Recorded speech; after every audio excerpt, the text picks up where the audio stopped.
All right, gentlemen, take your seats. Let's get started. Welcome, everybody, for the monthly meeting for Division 1. The astute among you have noticed I am not Mike Mackey. El Jefe is still in St. Louis taking care of things and closing down business with the National Convention. But so El Jefe is here. Yeah. I thought we had you muted. You want to give us a quick update on how things are going in St. Louis? I don't want to interrupt your parade, but if you want me to do that now, I can do that. Let's go ahead and do that now. Okay. Guys, we've had a tremendous week up here promoting next year's convention. It's been a busy week. I landed on Friday morning, started meetings. David, if you want to throw me on the screen there, that'd be great. There we are. Thank you. I can still direct from here. There we go. We started last Friday with meetings at 4 in the afternoon that lasted till 10:30, and then got up Saturday morning and did from 8 a.m. until 10:30, and then on Sunday morning from 8 a.m. until noon. And then after that, it's just been promoting the convention as much as possible. Did some judging in the national contest room on Wednesday. They do things a little bit different at a national than they do at a regional. The contest, all entries had to be in by Tuesday. The judging was Wednesday, and the award ceremony was Thursday afternoon, and all the models had to be picked up on Friday by noon. So that kind of changed the schedule a little bit. The National Train Show was yesterday for conventioneers, and then open to the public starting today and tomorrow. I was able to go over there and make some really solid contacts for people and manufacturers coming down to Dallas-Fort Worth next year to work with the convention. And I had to draw a line in the sand and make sure everybody delineated the difference between the National Train Show and the convention. And so these people are coming in to support the convention, either with product and or with dollars. I'm going to let the cat out of the bag just a little bit here on something that I think everybody's going to be excited about. We are moving ahead with, provided it's confirmed on their end, Scale Trains has committed to giving us at this point 1,200 hopper cars that are going to have, and Patty, I hope you're listening, the hopper cars are going to have the NMRA logo, Operation Lifesaver logo, and the convention logo.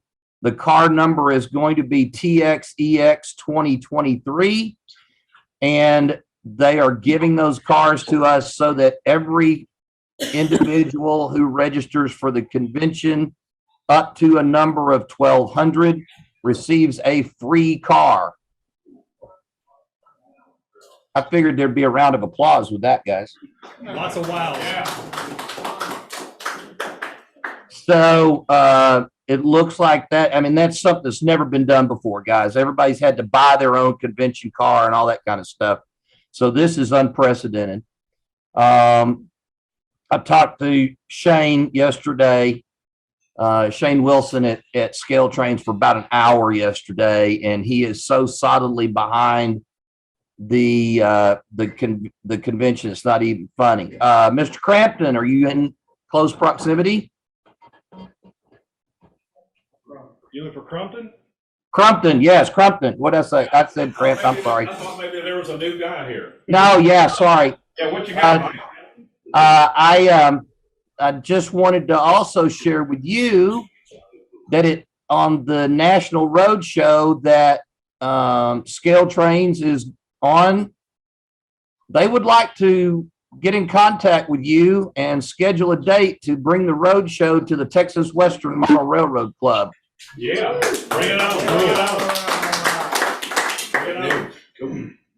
So they just thought that might be of interest to everybody. So they're going to bring that road show in there, and they're visiting clubs, not stores. And so they asked for a recommendation. I had to think hard where a good club was over in Fort Worth, but I finally came up with the Texas Western. So they'll be in contact with you soon. All right. Okay. Thank you. You're very welcome. My pleasure to get that worked out. Dwayne, I think that's about it. The convention wraps up tonight with a. I'm sorry. Hello?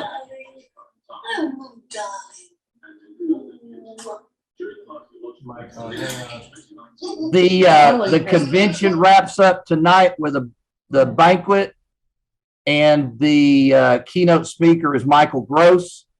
We're doing our best to make sure he gets a personal invitation to come down to Texas next year. So if anybody's got any questions, I'd be happy to field those for you. Yes, in the back. Do you know what the attendance is of that convention? I believe it's just shy of 800. They had about 150 walk-ups at the last minute to make 800. Guys, I'd really like for us to blow the roof off that if we could. I would really like for us to hit a minimum of 12, and north of 1,500 would be even more exciting. The NMRA hasn't seen that kind of an attendance at a national convention in a decade or longer. I don't see any reason why we can't make that happen. We've got the team, we've got the manpower, we've got the facility, we've got the plan, we've got everything in place. Now we just need to get out and publicize it. So get out, make sure that you promote it, invite your friends. If they're not an NMRA member, get them to be, get them signed up. By the way, registration is open right now. You can go online to 2023texasexpress.com and go ahead and process your registration. That does two things that is very important. Number one, it gives you a lower registration number.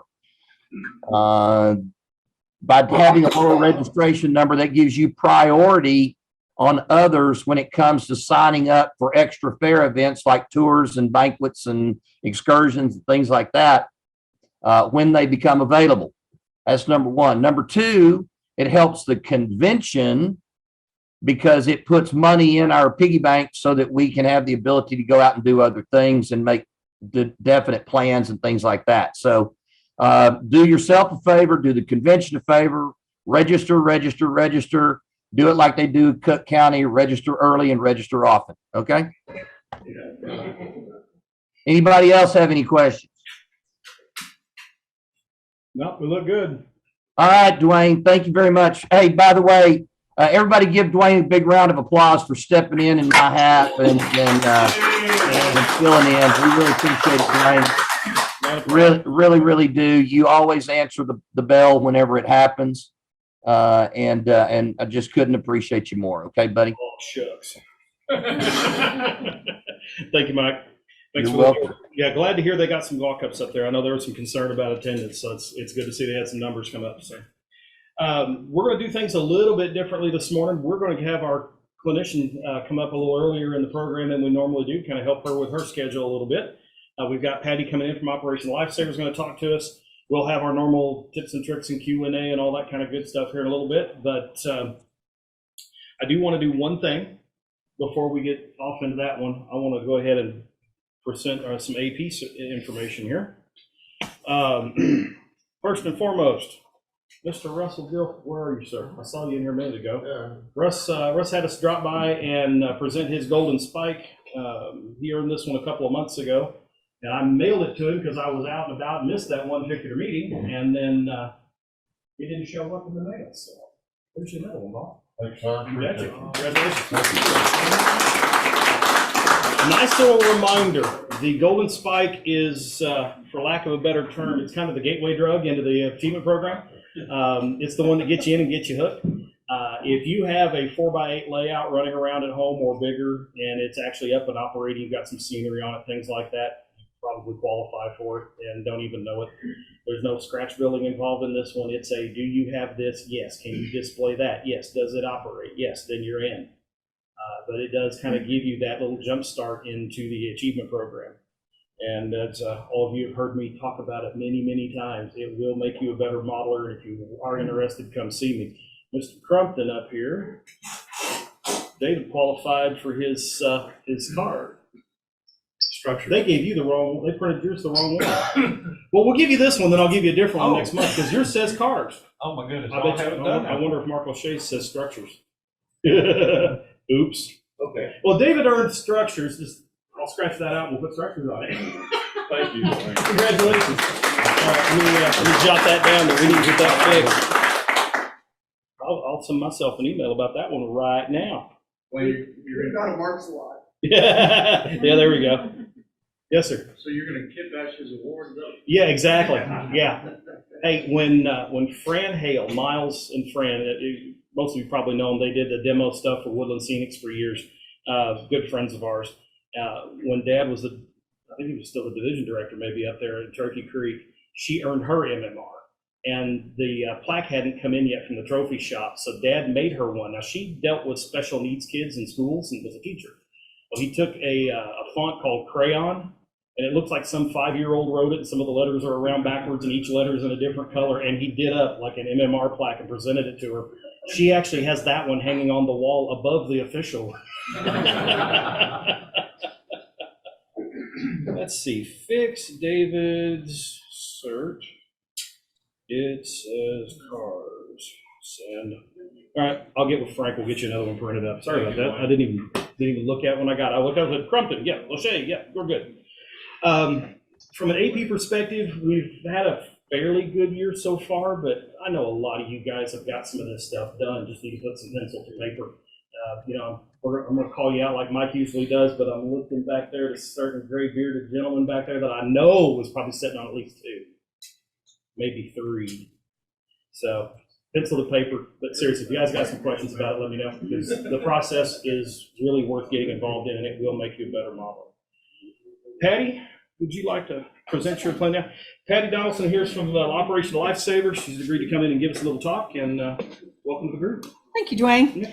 As Dwayne said, I'm Patty Donaldson. I'm the project coordinator for Operation Lifesaver. I'm a part-time employee, and it's the best gig I ever had as a retired teacher. So I appreciate the opportunity to come in. Yes, it augments my meager retirement income. I taught physics and biology, and then I taught adapted PE down in Katy. And then I retired from Angelina College. I coordinated the physical education program there. So it was a great job, but community colleges, the way they are, the enrollment was kind of reducing, so it didn't last very long. I am ready, David. Thank you. David, right? Yes. Yes. All right, let me get the right one here.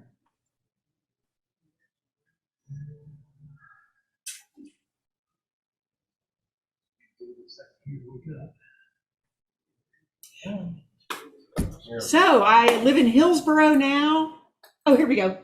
All right, so again, I'm with Texas Operation Lifesaver. Jessica Dvorsky is the executive director or the state coordinator, and she has talked with one of the divisions before, or one of the groups, but I don't think it was this one. So anyway, okay, go ahead.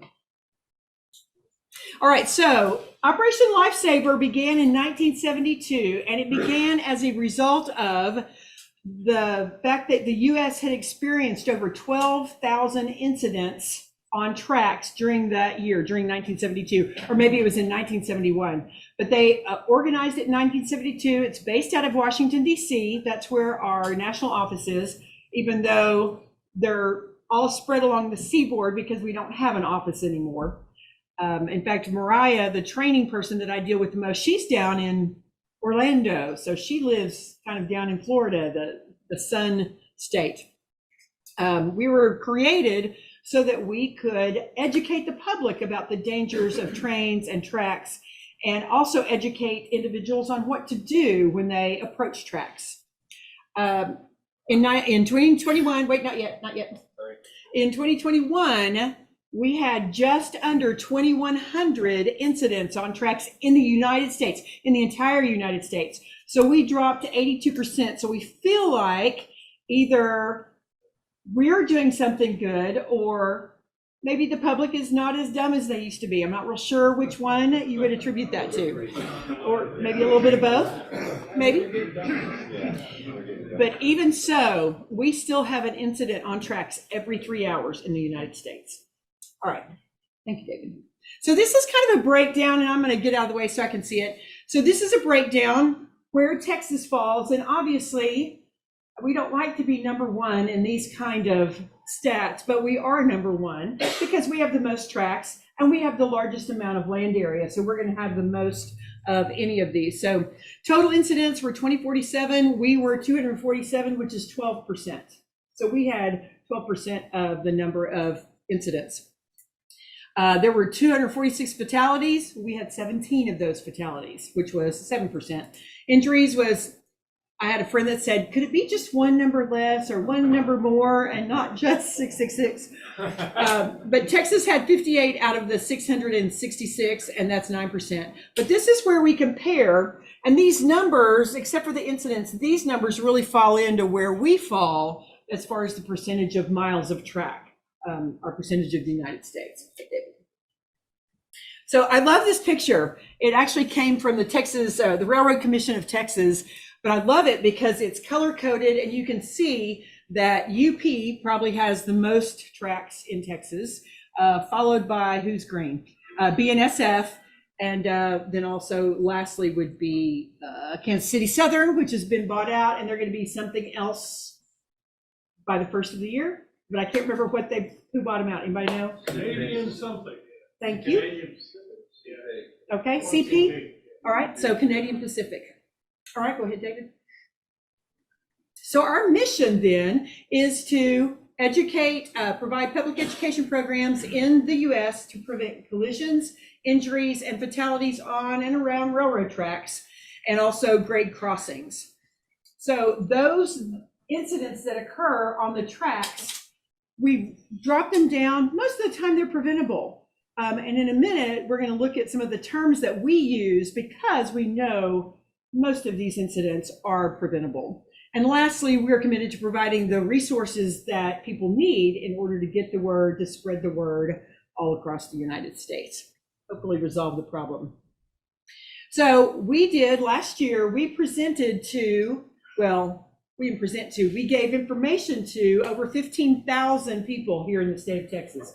That ranges from kindergartners all the way through senior citizens. And it includes photographers. We've spoken with photographers because, you know, y'all love trains. In fact, I was looking at this painting of the Rock Island train over here.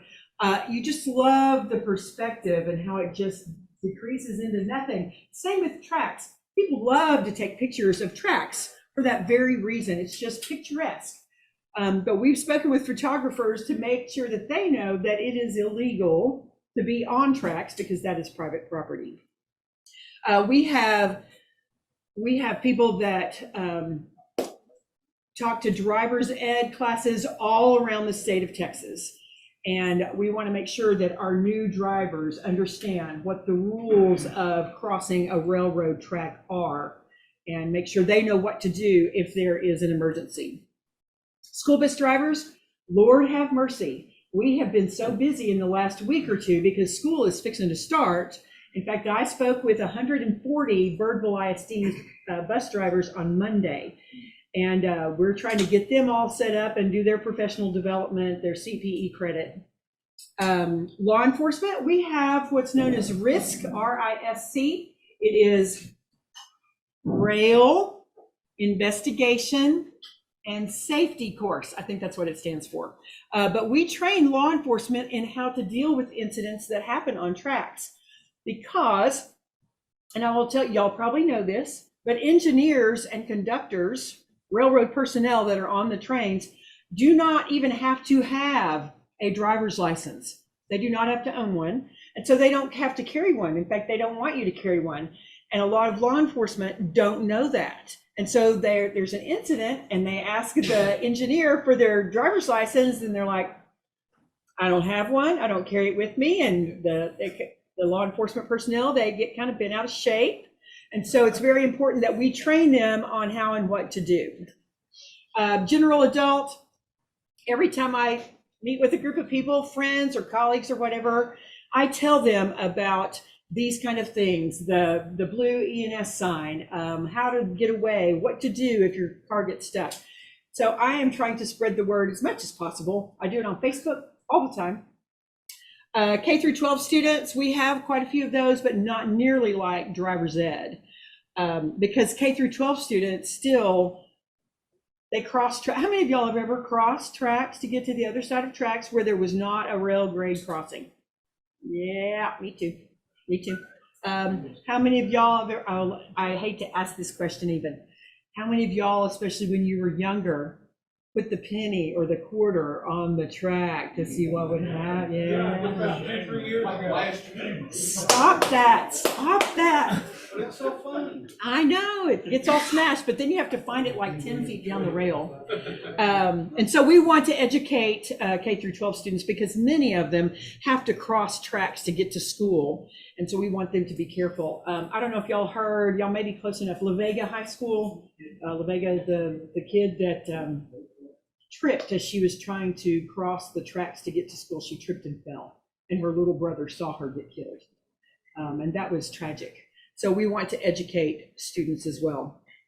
Professional drivers, same things, especially those that have the low trailers and they have the, what's that called when you go over the hump?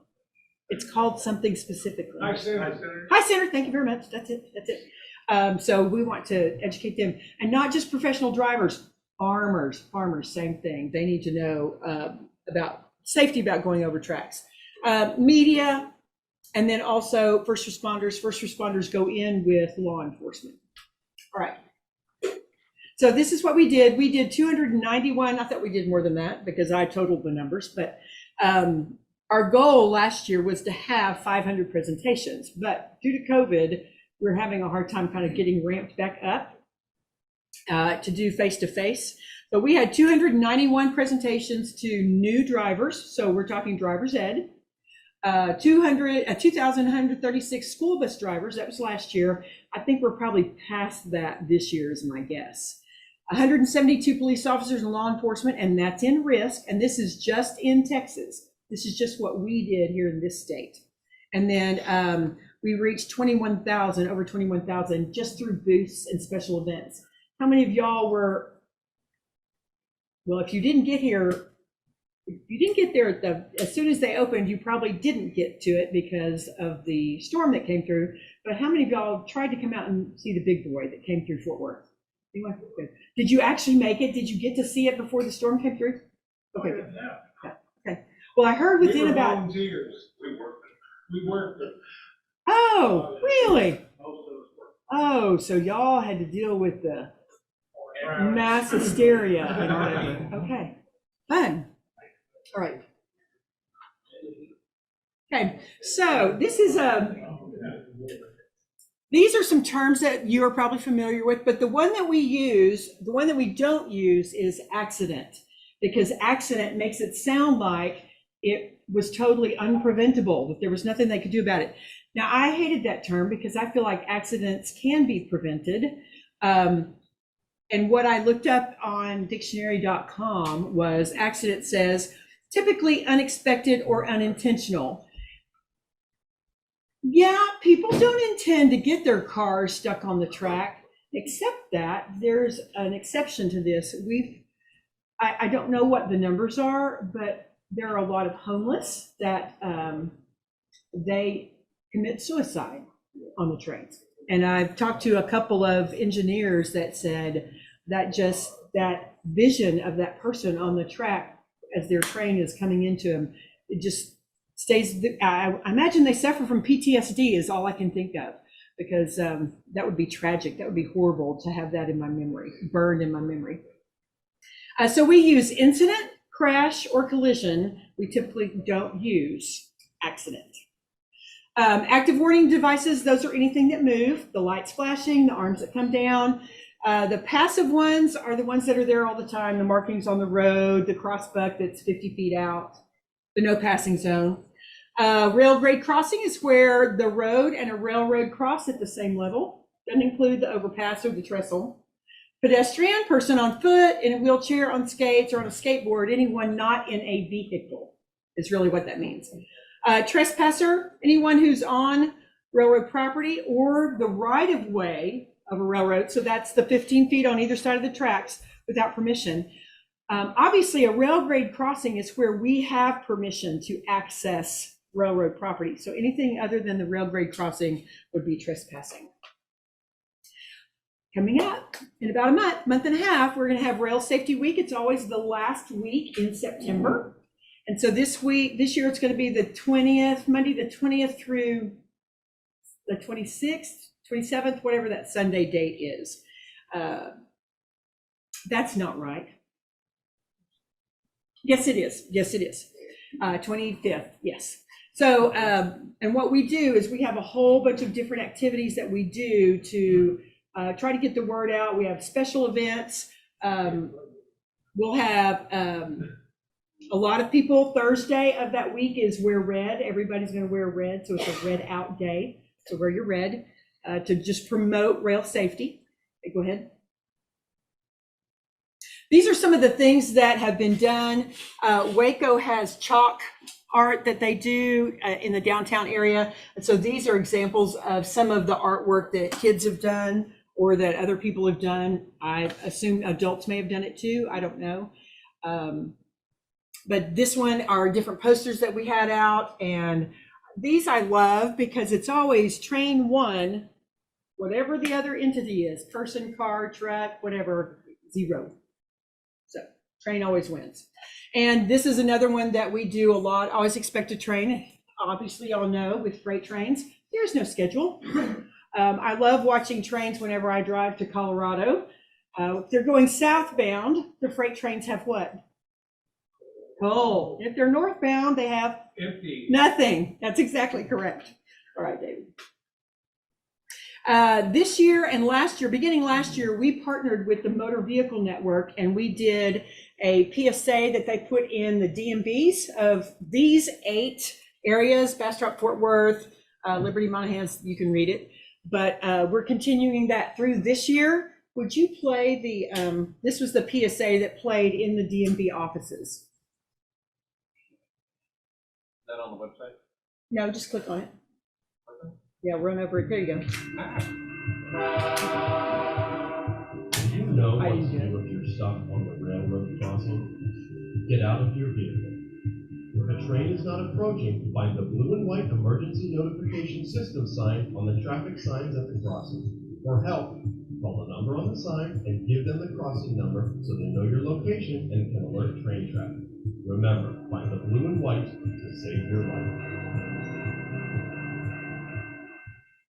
This is my favorite. See tracks, think train. That's what my shirt says.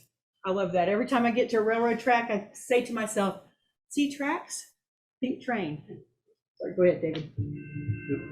Whoops. There we go. So I want to tell y'all, because y'all are some of the best advocates because y'all are familiar with trains, y'all would make great volunteers. And so I wanted to kind of give you it's a 3-step process. It's very easy. It doesn't take a lot of time except for when it comes time to actually do the face-to-face class. That's what's time consuming.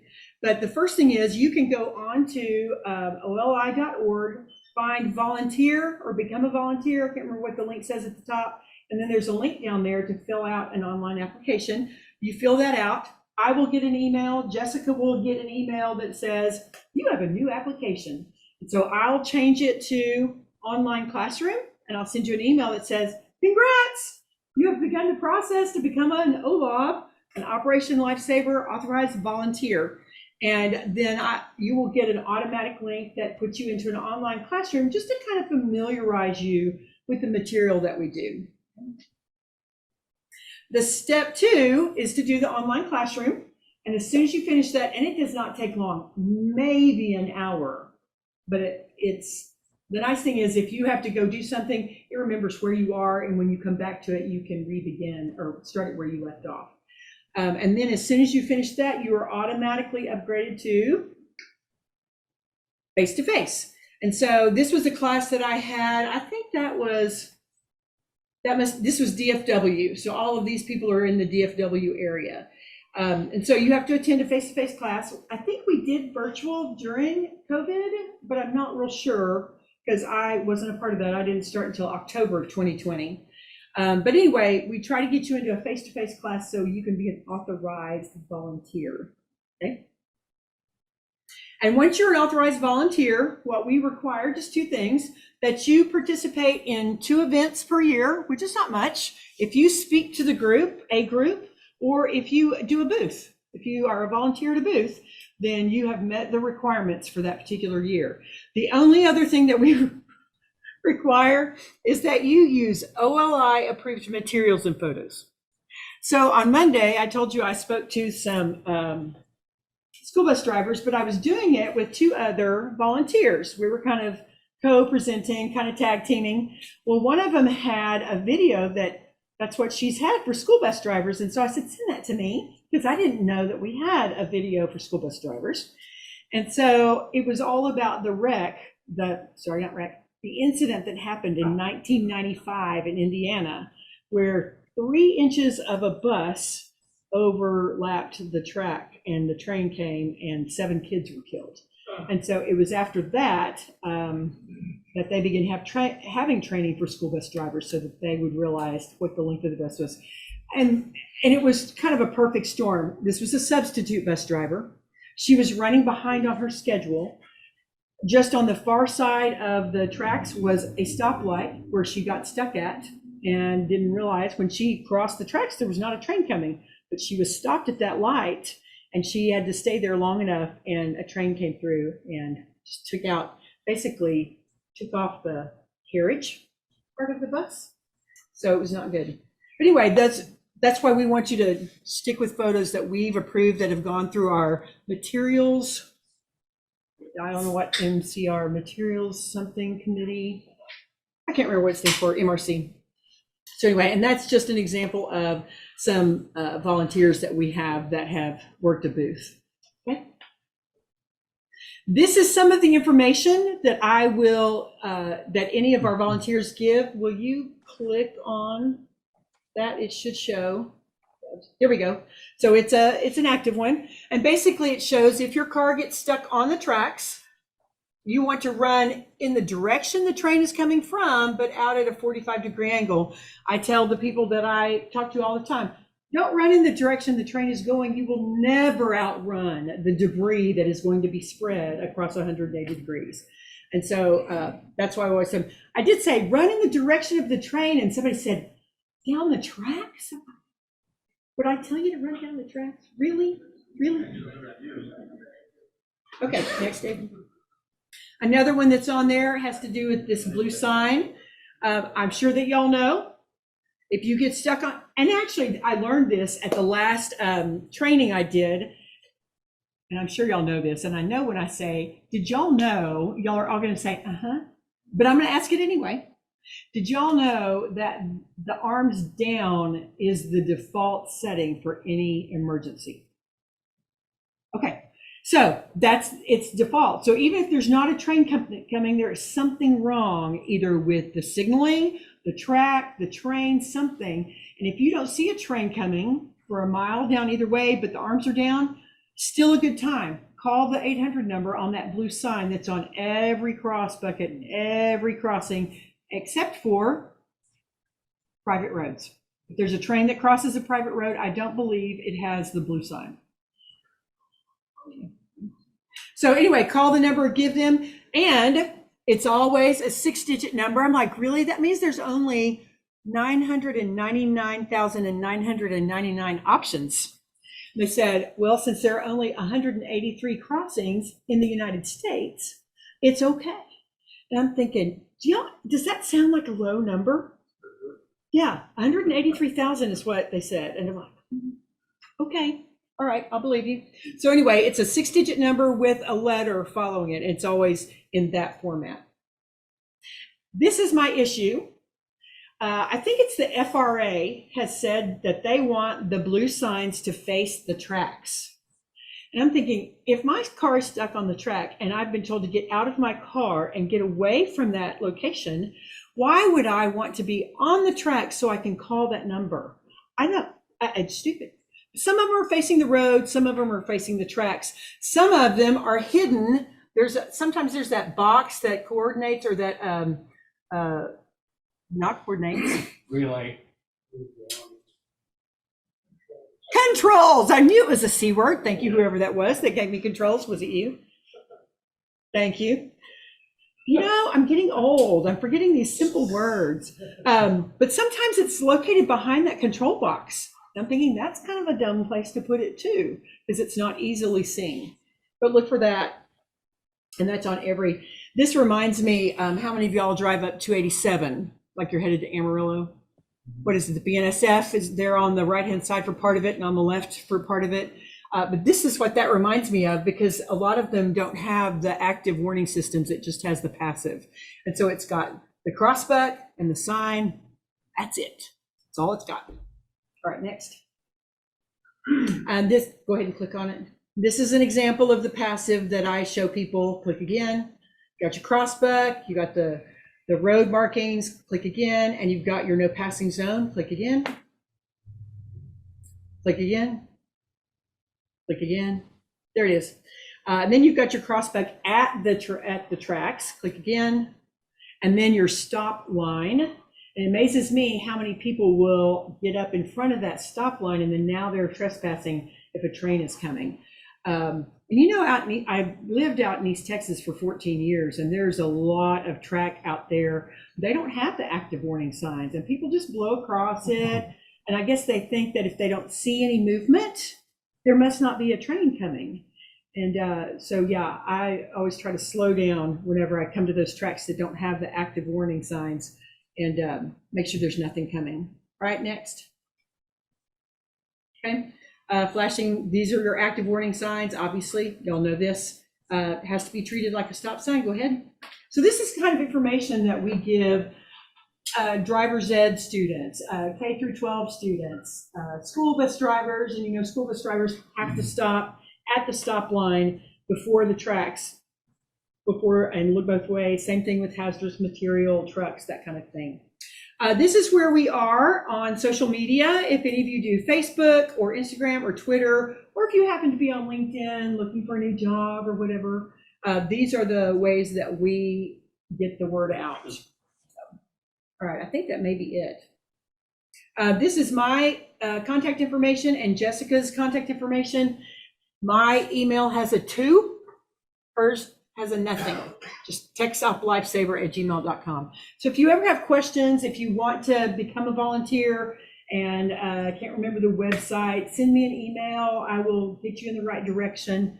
But that's our contact information. David, I think that may be the end of it. And that is. All right. Do y'all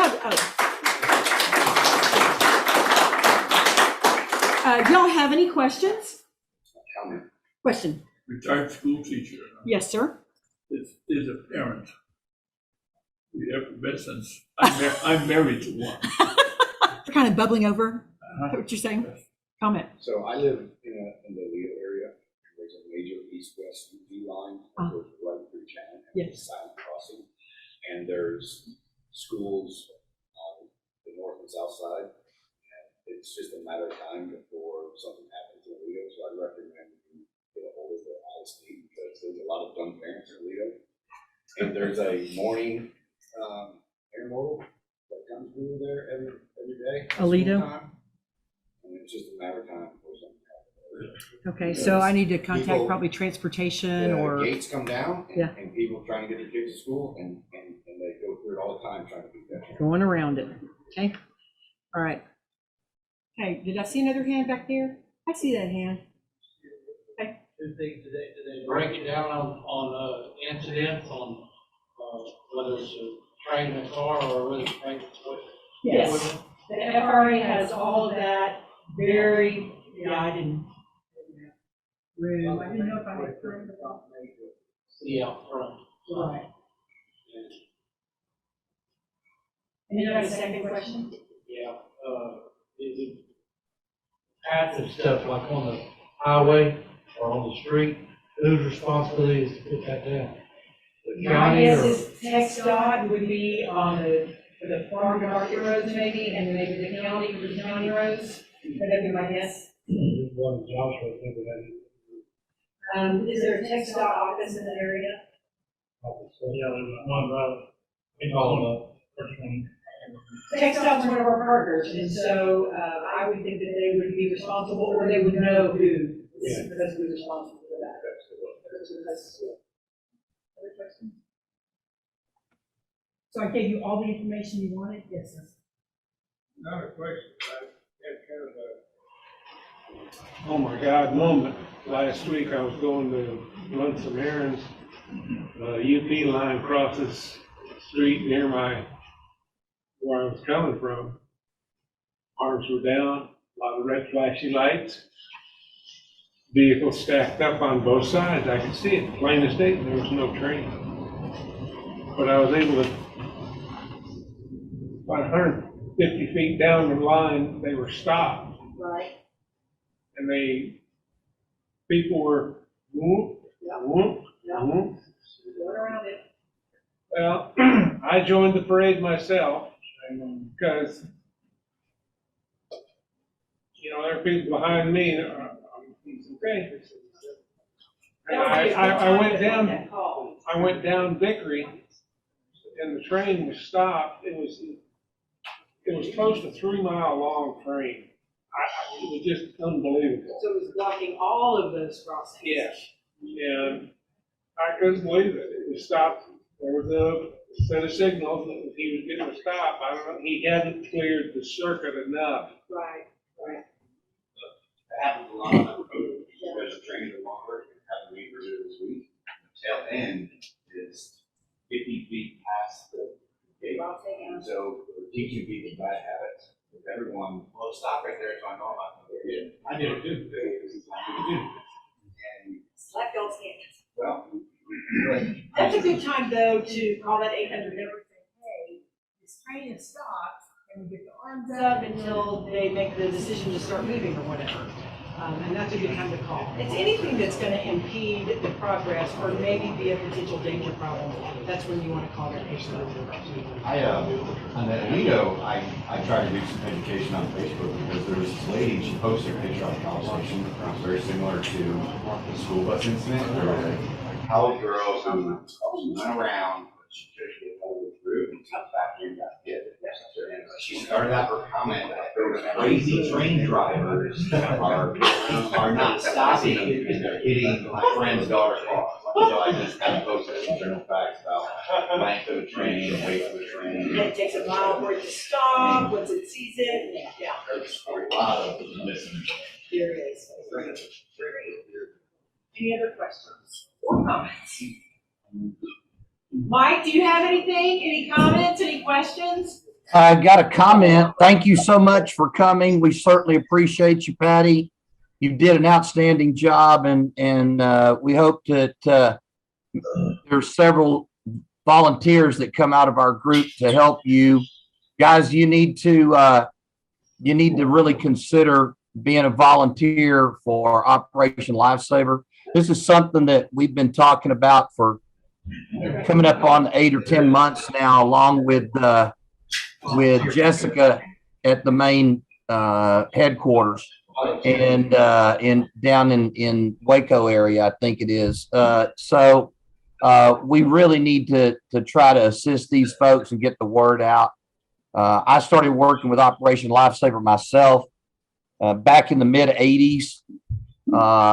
Whenever I was president of Palestine JCs, we put on some different events that were Operation Lifesaver in conjunction with the Missouri Pacific Railroad back then, before they Missouri Pacific, Union Pacific. So I think it's worthwhile. If you can save one life, you'll be better off. And just like Patty has said, there's no such thing as an accident, it's an incident.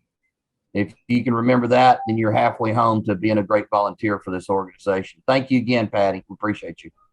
And we are really excited about partnering with you with y'all for the not convention. Is it convention next year? Yes. Convention next year. We're excited about doing that. So thank you. Thank you for coming. Lastly, I've got some swag up here, and it runs the gamut for age ranges. Yes, in case you have children or grandchildren, I have this cute little engineer's hat. It takes a PhD to fold it correctly. So there's that. It's not for Aggies, I'm just saying. Everything is educational, so I've got this that test your knowledge. The kids can circle things and follow the directions. It gives them information as well as gives them things to do. We also have a coloring activity book. It also asks questions. Throwing things at trains can hurt you, yes or no?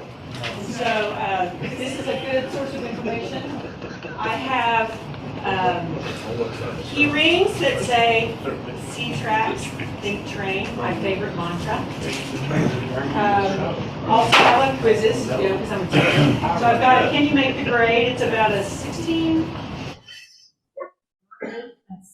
question quiz. Pins, wristbands. I love wristbands. These are the last pins that we have. We've given them all out, and we didn't order any for this year. So this is left over from last year. Stickers. Kids love stickers. They put them on their face for some reason, and I don't know why. I also have some Post-it notes. This is one of my favorite things. A bookmark with a little 6-inch ruler on the back. Pencils and a bag if you take more than one thing. Oh, and lastly, I'm trying to get rid of these. Take them. They've taken up space in our storage units. Whenever I'm going someplace, either I don't have room for this or there are too many people, but y'all are the perfect number. And so I think there may be just enough bottles in here for everyone to have one. So do you have time? Is it time for a break or anything? Yeah, I thought we'd go ahead and have a break. Everybody come up. Yep. Take yourself. Hey, David, Dwayne. Yes, sir. One final thing I wanted to acknowledge. Well, actually, two things. Number one, Jessica, the reason they tell Aggie jokes is because the other schools can't handle it. The other thing is that folks, please give show some appreciation to the Operation Lifesaver team, because they co-sponsored with us and they branded all of our lanyards for our convention next year. Had them printed up for us. I've already got them at home, and it says our convention name and Operation Lifesaver on our lanyards for next year's convention, and they are dynamite. They look awesome. So thank you so much for that, Patty and Jessica. We sure appreciate it.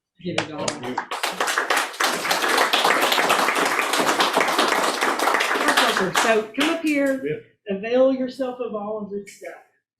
It's 10:48. We'll get started back at 11. Just talk about that blue sign. All right, guys. So let's get the second half of our show started here.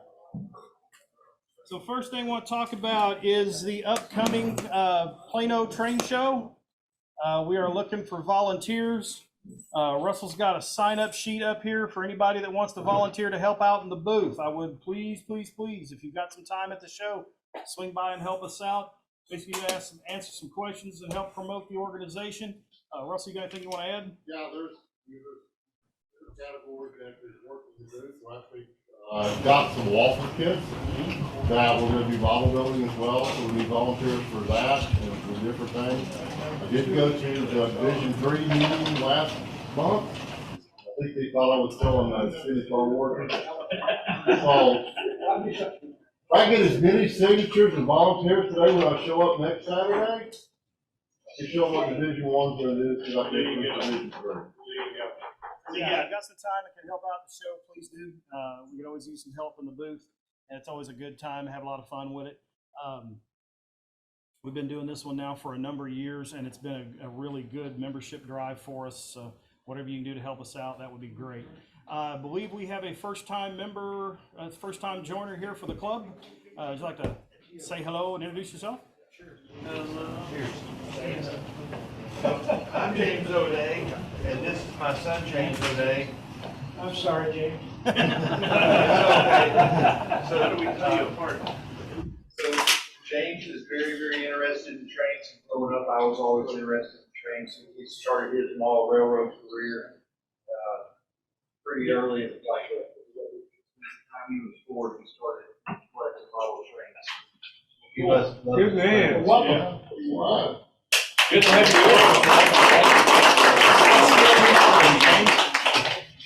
What scale? And Adam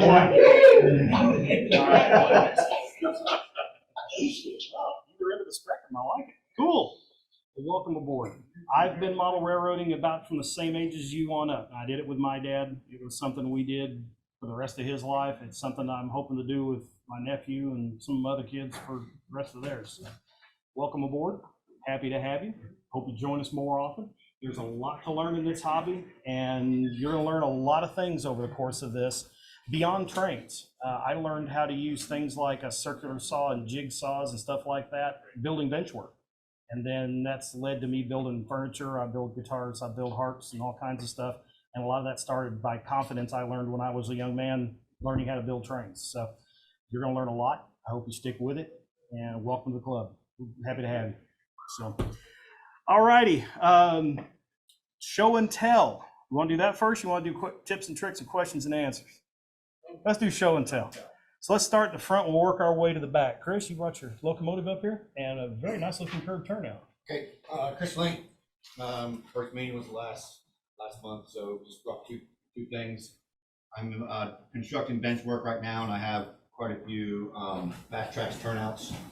So this is the first one I've ever built. I just did some research, watched some YouTube videos, read some articles, contacted Fast Tracks, jumped into the deep end of the pool. And I was a little concerned because when you build a curved turnout, obviously you're bending the rail, and you're supposed to make it, get that curve up out of it. It's pretty hard to do, but in my research, and I actually called Fast Tracks, because if you look at it, if you set it on the table, it has a little bit of a slight curve up. He said, don't worry about it. It's real hard to get that out. But anyway, this is my first one. I'm kind of proud of it. Yeah, I would be too. It looks good. I hope it works. Yeah, because I've got about 20 more to build. And then You do G-scale, right? no, HO. Did you use a template? No, I used the jig, and I used their rail bender, and bought all the supplies for them. And then this is their quick sticks. First time. You showed me a couple of YouTube videos. I can probably just about do this in 5 minutes. That's kind of my philosophy. Yeah. And so that's that. That's how you learn brain surgery. That's right. I'm looking for my first patient. You want to volunteer? Yeah. So this is a Broadway Limited ST40-2 Fort Worth and Western. I like Fort Worth and Western. I live not too far from their crescent yard. And Broadway Limited is Paragon Sound. I didn't want to mess with that. I either use ESU or Tsunami 2. So I just, again, watched some videos, went to the Nix Trains website, Nix Trains Decoder Buddies. I highly recommend those for anyone that wants to do a decoder install. And I yanked out the Paragon. Excuse me, Put I'm in going to get a close-up of this one here. Put in the decoder buddy, and got a Tsunami 2 with the power pack. Everything works great, and so I said, well, let me try to do some LED step lighting. And that's kind of, I'm having mixed results. I got some decent LEDs. I'm having problems getting them to stick to the car body of the locomotive. I got one side that stuck real good with the CA blue, but my this side on the conductor side just won't stick. So I think they're probably going to be a little bit too bright. But anyway, that's the first decoder install I've ever done. Dropping resistor will take care of the too bright. Yeah, and the nice thing about the Nix Trains is they have resistors on the light board, and the ones that I bought from China, I'm sure they're from China, they have resistors built in too. But I'm still playing with it. maybe if anyone's done step board lighting on locomotives, you can get to me and maybe give me some. Really, the problem I'm having is getting the dang thing to stick to the locomotive body. I'm using CA accelerator just. Anyway, Very cool. that's my first. Nice work. Now, what you need to do with that guy is get you a piece of flex track and attach it to all three sides of it. Yep. Bring it up here with a running locomotive. We'll hook a power pack up to it.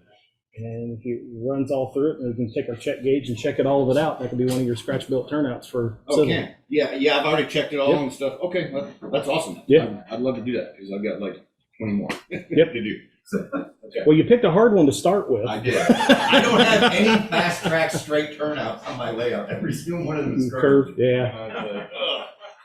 Yeah, I tell you, that Fast Track's jig makes building turnouts a lot easier. You can build them without it. I've built dozens of them on a piece of Homosoap with a photocopy of a turnout, and you just cut all the parts and pieces the same way. But that jig is so nice. I did not want to try to do it without a jig. That's, Yeah, I think the thing I learned in building stuff, a lot of it, especially in my shop, building instruments especially, is all about repeatability. If I'm trying to make one instrument or six, I needed repeatability. That neck pocket's got to fit the same every time. And that's what that jig gives for me. It gives me that repeatability in the output of it, that I know I'm not going to have to go back in it and go, oh, I guess that rail slid a little bit on the paper, and now I got to go back and re-gauge everything. So it's one of those, if you only need one, don't spend the money because they're expensive. But if you need 20 of them, like you say, it's a money saver. It really is. Russell, you got a couple things up here to show off? Yeah, I do. I like old kits. You're doing old kits. I got a slew of them. I bought this red ball refrigerated truck car. Turn this motion up in it. But the kit was riveted steel sided, but the roof was just wood. So I wanted to do a riveted roof. So I kind of come up with a way to make rivets. And I went to my local dress shop. As one does. I normally do a shop on Saturdays. It's a pattern maker. They seamstresses use to make patterns with. And this is like an old 30 gauge piece of aluminum. And you run along the back of it and you flip it over, you got a nice set of rivets. That's pretty cool. They weigh through it exactly scale, but I mean, this is not. Put it right there. Anyway, this is the car. I'm about, we'll say 90% done with it. I think it's, I don't know when these red ball kits were originally made.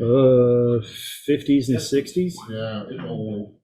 It's the sides of it are all cast. Just got to glue the sides on, get them square, and all that kind of fun stuff. And I've got doing Fort Worth in Denver is kind of what I'm modeling right now. So I took the refrigerator car and kind of rusted her up and dirtied her up and got full brakes on it. Just keep holding it up there. There you go. And we get done. I haven't got the couplers on it. Not on the screen, David. Sorry. Getting there. Okay. There you go. Our weathering process is layer upon layer upon layer upon layer, a Q-tip, a brush, it's this, it's that, going back through. This has everything on it from Indian ink to pastels to weathering powders, the whole 9 yards. Why don't you lay it down next to the rivets and all that, There you go. and I'll get a picture of Now, that. my next question is really also for you. I'm not sure what to do on my AP on this. This is a Lavelle kit. If y'all seen the Lavelle stuff out there, it's really nice. This is one of their newer kits. I've got a lot of the older stuff, but this is a, they call it a gas-powered motor car, where they converted passenger cars into powered units. This thing only ran from like 1927 to like 1929. They weren't very successful. So Denver and Rio Grande, it's got statin drives on it. At the bottom, it's all a cable truss chassis, and it had two 100 horsepower diesel motors on it. But on the inside, bear with me here.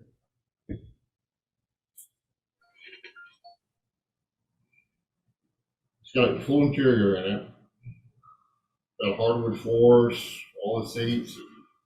The chairs were, I can't do the Sylvia or something like that, they're all wood. Yeah, The silver. chair- Yeah, wood chair, wood kit, all the seats are wood. I've made a little smoking room, and this is a lot of LED bar I put in here. So it's just a little wheat grain LEDs, so it lights up the whole train. I've got a Salami 2 decoder in it. I've test run it, runs great. It's got great sound. I got sugar cube speakers in it. You go ahead and lay that like next parallel to the pounce wheel. Yeah. They can see in. There you go. Now, Where'd you put the sound card controller? it's all right here. What do you do for sound files? Pardon? What do you do for sound files? It's Salami 2, and they actually have on their sound files, it's a GE twin before this car. The horns on it are Wabaco, long trumpet, which is on their sound files. Believe it or not, they've got like 800,000 different sound profiles in this decoder. If you go through everything, I've written because I like TSUs as well, but it's about diesels. This is great. But interior, I've got a lot of wood trim around all the windows, baseboards. I did modify the kit a little bit to kind of make sure I get the stamp drives in it, because other drives that were available for it, I didn't like. They weren't 60 ready. The Stantons are, the 9 ready. So you got 4 wires that are coming out, so it's a track engine motor.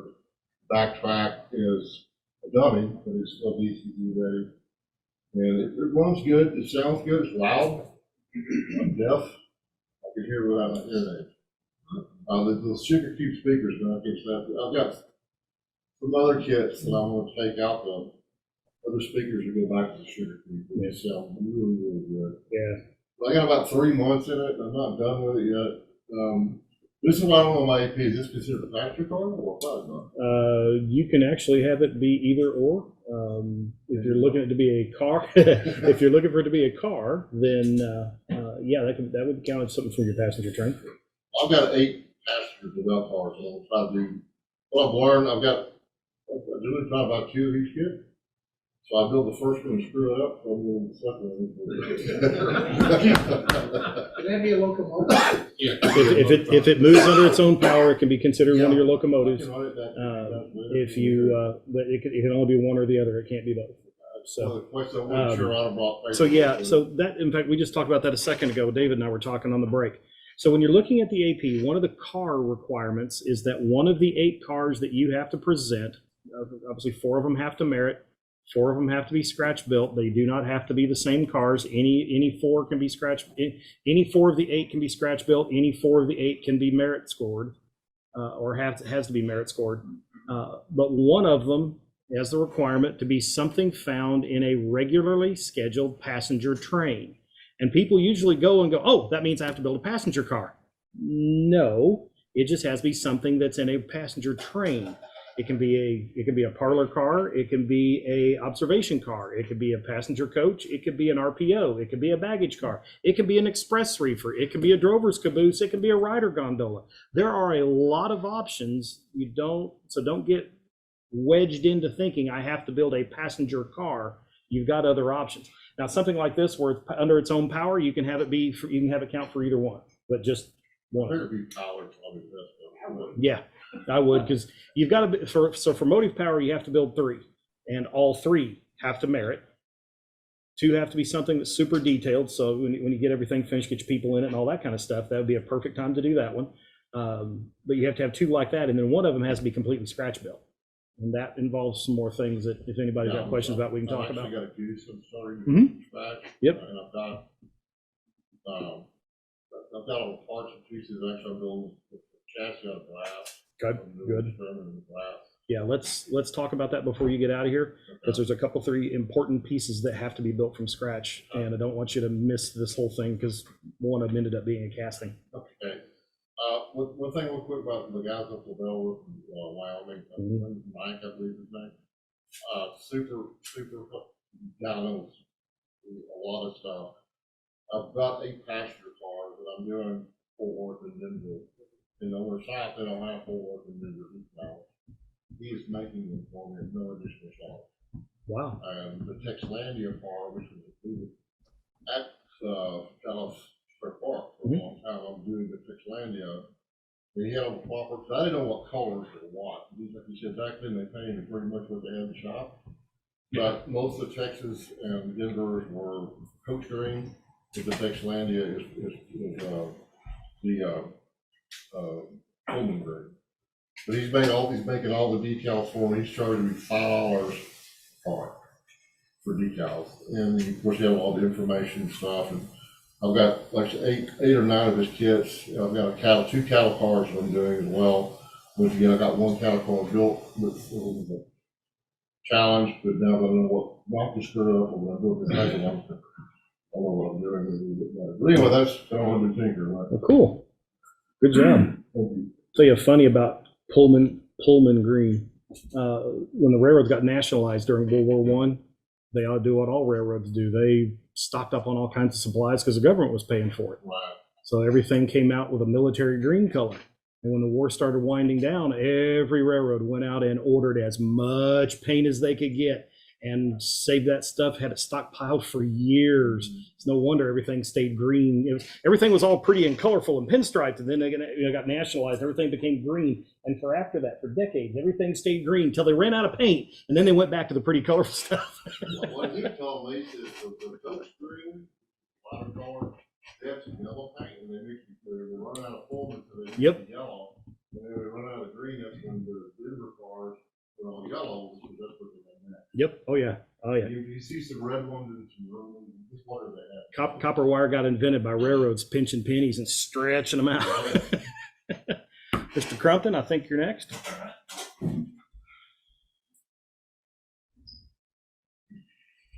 All right. This is a structure. This is a structure that I built from a Bar Mills kit. The interesting story behind this structure is that Bar Mills people are located in the Boston, Massachusetts area. That's where they manufacture. So they happened to see this structure on George Celios's layout for Franklin and South Manchester. They saw this building and they said, ooh, we would like to make a kit out of that. So they did a little digging, and the guy that scratch built this to begin with, his name is T.J. Riley. So they contacted Mr. Riley and they said, we would love to make a production kit out of what you built and put on George Celios's layout. And he said, have no problem with that. And so they started making this kit several years back. I saw it on Bar Mill's website. I love the look of it. The kit that's pictured in their building diagrams is a tar paper roof. And I love to build tin roofs and try to see how close I can get to rusted tin. I also put on a stain. Let me show you that. The stain that I used is this. It's made by Best. Vetero is the name of it. And this is an aged barnwood. I thought that was Dwayne's whiskey bottle. It kind of looks like it though. It's a Different label. It's an aged barnwood stain. And I know Dwayne doesn't like Ponce wheels because he thinks they look out of scale, and he's right. But what I wanted to do, and I put Ponce wheel markings on the walls because number one, I already got the certificate. So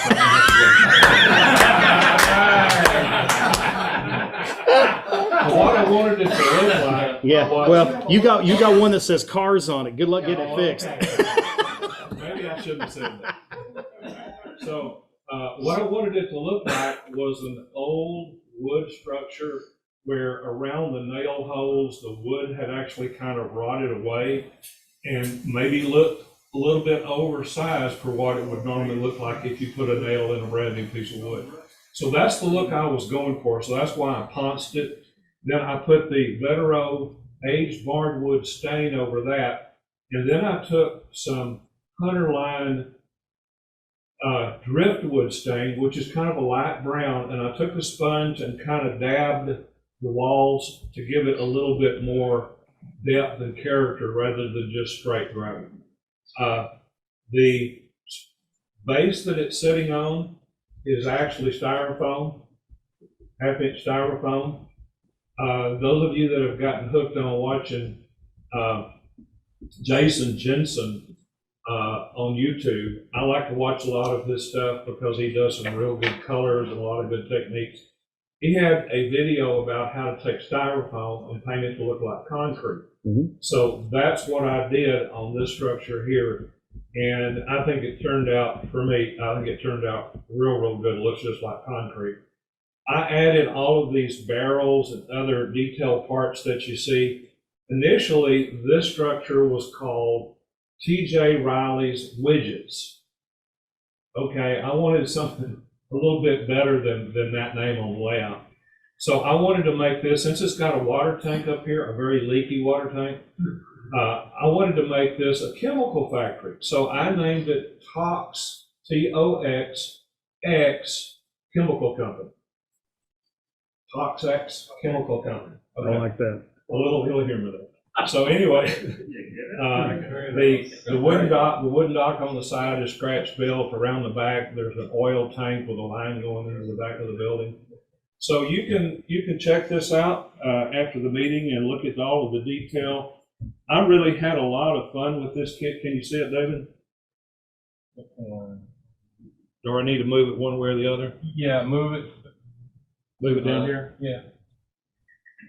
So anyway, I had a lot of fun with that.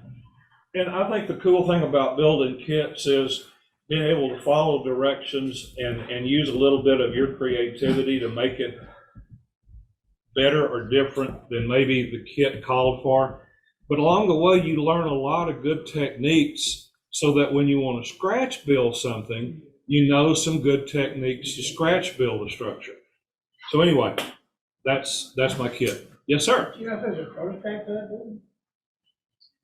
Some guys are it was just out of TJ Riley's imagination. Wow. The TJ or CJ? TJ Riley. So there's a Yes, CJ sir. Riley's David, old. do the roof. How'd you get the Okay, the base material is just that paper corrugated material that you can order from Bar Mill sells it, and Wild West? Paper Creek's not around anymore. Yeah. it's a place out of Kansas. Anyway, you can buy stock material, so I cut it in strips that you would normally find 10.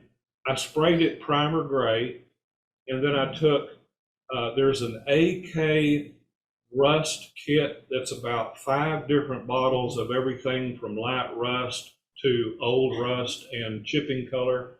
So I use that in a sponge to sponge on in different shades, as well as something that's called, it's craft paint called Bittersweet Chocolate that Jason Jensen used. Where did you find that? 'Cause I've been looking for that all over. Hobby Lobby is supposed to have it, but they didn't. I had to order. It's online at Hobby Lobby. Bittersweet Chocolate. And it gives you a real old looking rust. And that's what I use to dab along the very edges of the tin where you'd have the most wear and the most discoloration. So that's how I did the roof. That's very nice. Yeah, thank you.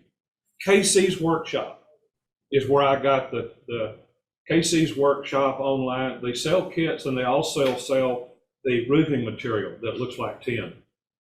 I've tried the Campbell's actual tin material. I don't care for it that much. This paper material I like a lot better. KC's Workshop is where that came from. Very cool. Anyway, thank you. Nicely done. You're welcome. Yeah, I've been wanting to try some of these stains. I buy a lot of Best figures and stuff, and they make some nice laser kits as well. I've been wanting to try some of this. Glad to get a feedback on it. It's really, really good. If you look at that model real carefully around where the water tank is, that's a happy accident. You know how when you do something and it's a happy incident, okay. So around that water tank, I had really, had the coloration real nice. In the best Vetero product, there's one called Ivy Green. And if you use that as a stain, it gives you a real algae weathered greenish tint to a lot of the wood, like you'd see on an old wood tank. So around that tank and on either side of the roof where water would have a tendency to run off, I used some of this Ivy Green to tint it. And then I said, okay, well, I'm going to make me a pour and pour a 2-part Woodland Scenics mixture in there for water. Well, what happened, which was a happy occurrence, was the wood tank itself actually seeped some of the pour out in between the wood. So it makes it look like the wood is wet and leaking water out. Happy accident, but it turned out nice. Yeah, very slick. Yeah, they've got a really nice line of colors now. Probably what, about 15, 20, 2 dozen colors, maybe something like that. Hunter line is another one. They've got probably 3 or 4 dozen colors now, and those are really good to work with. I've worked with those a bunch, but I haven't worked with these yet. But I'm definitely going to be ordering some because I like the results. They've got one called Murky Brown, Swamp Brown, something like that. They've got some really neat sounding colors by the names of them, but yeah, Swamp Rot. That's the one I was thinking of. Yeah. They're about, I want to say, about $15 a bottle. Or no line. You just go to Best, B-E-S-T, and they sell a lot of other products along with the staining line. But a bottle of that stain will last forever. Yeah, they are at www.besttrains.com. According to the bottom of their bottle here. I don't know if they're going to be in Seattle for the convention or not. I haven't looked at the vendor list to see. But yeah, they make some really nice detail parts too. So good folks to work with. Questions, Q&A? Anybody got anything they're working on? They're looking for some advice, sir? Yeah. This is show and tell. Sure. Show and tell, Q&A, whatever we want to call I feel Open really forum. bad getting up here after David and the cars and stuff. It's just, I'm all jealous. In one of the March issues of Model Railroader was an article, I have a model husband. And just a little bit, I myself have functioned as everything from a chief advisor to a mechanic helper, general flunky.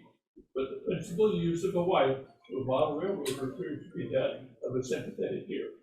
So it's really kind of funny. So I made some copies of it, and I'll throw them up here if anybody wants to grab one. And this was a March issue of Model Railroader from 1934. So I like to peruse some of the old magazines, looking for plans of buildings and cars and stuff like that. So anyway, yeah, it's just much truth today as it was then. The corner of our dining room table at home is about 2 by 3 at this point, because I'm working on a little building and the stuff is all piled on the corner, because if I go back to the train room and work, I'm not being a part of the family. So I'm up front where I can work and pretend I'm doing something. Anyway, that's my show and tell. Several years ago, I'm working on a trestle. I'm back in the office, and I'm working along, and I hear my wife's footsteps coming down the hall, and she stops at the doorway, and I'm putting some MBWs on, so I'm kind of paying attention to what I'm doing. I said, "What's going on?" She goes, "You know we don't talk anymore, right?" Turns around and walks off. Now, I played left drift in high school, so I knew I was in trouble. So I put everything down, went in, sat down, started watching TV with her, and we're walking along, we're watching TV and sitting there chit-chatting, and I'm looking over there at her end of the couch, and she's over there doing her cross stitch. Okay, so she gets up during a commercial to go check on the laundry or whatever it was she was doing, and I go down the hall and pull out a tape measure and measure the bench I was working on in my back in the office, and she walks back in the living room. I'm sitting there with the tape measure. She goes, "What are you doing?" I said, "It's gonna fit right there." And she goes, "What will?" I said, "My modeling bench." She goes, "What makes you think you're moving that in here?" I said, did you not just say we don't talk anymore? She goes, yes. I said, are you not sitting on your end of the couch doing your hobby? She goes, oh, yeah. At the time, it was a drafting table. It is now a L-shaped desk that used to be back in that office back before, Wi-Fi was a big deal and you had to be docked into a Cat 5 cable to work from home. And one wing of it is my office from work, and the other side of it is my modeling bench. It's been in my living room now for 15 plus years. Best thing I ever did for our marriage. Been married for 23 years and counting. So, hey, whatever works, man. But yes, our wives, partners are long suffering in the hobby, I know for sure. A lot of them are really, really good about it, bless their hearts. Some of them have gotten to where they'll come to operating sessions and the wives hang out and play canasta or something like that while we're off playing trains or whatever the deal is. But yeah, and I joke a lot too. We talk about tips and tricks. I'll jump into that one. One of the ones I love to mention is little flashing in roofs. You need flashing all over the place. I mean, in this little building right here, he's got flashing down the wall here and across the bottom, anywhere where you've got two valleys meeting, something like that. And you need a thin piece of some sort of foil for that because it's sheet metal on a real building. Tin foil will work, but it's kind of on the thick side. So to tie these two things together, these two subjects together, when you're on your way home, stop and buy your dear wife a bag of Dove chocolate. She does a lot to take care of you. She does a lot around the house. She puts up with you and your hobby. Buy the woman a bag of chocolates and then save all the little foil wrappers. Hershey's Kisses, is that what you said? No. Dove chocolate. Hershey's the Hershey's Kisses foil is too thin and too fragile, and we try to flatten out all the wrinkles. It doesn't work well. Trust me, tried that. Now here's the real kicker. We found out all my wife's medical conditions are because of allergic reactions to almost everything, and one of them now is chocolate. And I'm diabetic. I'm not supposed to be eating chocolate. So yeah, there you go. So if you, okay, David, if you end up getting a bag full of naked Dove chocolates, you'll know I needed some flashing material. But if you take the wrapper off of Dove chocolates, it's just thick enough that if you lay it out on a piece of glass and use your fingertip and work from the center out, if you start doing it back and forth, you're just going to grab it and wrinkle it back up and rip it. But you work from the center out and just push it out with your fingertip, it'll work out all the wrinkles. Then you can take your scale ruler, lay it up there and slice that off into slices and lay it up there and paint it and weather it up however you need to. It makes great flashing. Sir? Use that on a piece of glass? Preferably a piece of glass. You want something hard and smooth, but nothing that it could catch and wrinkle or anything. On that note. Yes, sir. Years ago in college, I built a cabinet for my stereo. Mm-hmm. Made 2 shelves with good thick glass. Yeah.